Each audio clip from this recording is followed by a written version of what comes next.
തിരിച്ചറിവാണ് ഇത്തരം ക്ലാസ്സുകളിൽ നിന്ന് നമ്മുടെ ഏറ്റവും ഇമ്പോർട്ടന്റ് ആയിട്ട് മനസ്സിൽ സ്വാംശീകരിക്കേണ്ടതെന്നാണ്. അത് മനസ്സിലായില്ലേ നിങ്ങൾക്ക്? അപ്പൊ ഞാനും കണ്ടിരുന്നു ആ ഒരു രാഹുലും അശ്വതിയുടെയും. നമുക്കത് ഇമോഷണലി ഭയങ്കരമായിട്ട് നമ്മൾ അതിനെ അറ്റാച്ച് ആയിപ്പോവും. അങ്ങനെ ഒരു സംഭവം നടന്നുവല്ലോ എന്നാണ് ഞാനും വിശ്വസിച്ചിരുന്നത്. പക്ഷെ അത് AI ജനറേറ്റഡ് ആണെന്ന് ഈ ക്ലാസ്സിൽ നിന്നാണ് അത് മനസ്സിലായത്. അങ്ങനെ പല പല കാര്യങ്ങളിലേക്ക് നമ്മളുടെ ഇമോഷൻസിനെ അല്ലെങ്കിൽ നമ്മളുടെ അറിവില്ലായ്മയെ അല്ലെങ്കിൽ ഇന്നസെൻസിനെ എക്സ്പ്ലോയിറ്റ് ചെയ്തുകൊണ്ട് പല ചതിക്കുഴികളും കാത്തിരിക്കുന്നുണ്ട്.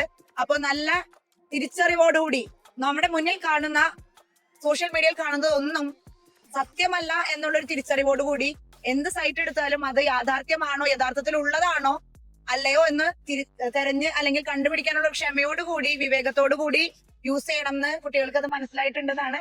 വളരെ നല്ല ക്ലാസ്സുകളായിരുന്നു. Thank you.